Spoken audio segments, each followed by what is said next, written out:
There's a lot of people in popular culture right now talking about mindfulness and how it can improve your life. That is, we're out here in this world, we're living our lives. And if we can notice the little forks in the road, right? We're authoring our story as we go. So if we go this way, we can go this way. If we see the fork in the road, we can go this way, or maybe even this way. But in order to author your story in the direction that you want it to go, you have to see that fork in the road before you just keep going straight and you miss it. All of this happens in real time as we're living out our lives. Have you ever thought about this principle as it relates to dating? Let's say you're on a date and a girl decides to mess with you a little bit, and maybe she calls you short because you're actually short. And your automatic response to that might be, well, yeah, I'm short, but I have all these other good things about me. But somebody with an adequate degree of mindfulness might pause for a second and be like, well, yeah, okay, I'm a midget, but, I get to do all this midget porn. And that's catching that fork in the road before it's too late. Because as you know, as you respond to things, okay, it's all about timeliness, how you deliver them. If you do it in the wrong moment, it's not going to go over properly because it's going to signify that you're still in your head about that previous moment instead of living in the present moment on to the next topic that you're already talking about. So mindfulness in dating, right? That's just one example. Another example would be before you're leaving your house on your way to a date, a first date.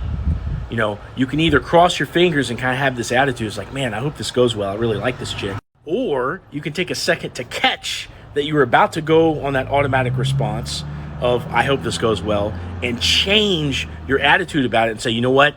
This is going to go well because there's been all these other times where my life has worked out, and you're going to take a second to think about those times and absorb that vibe.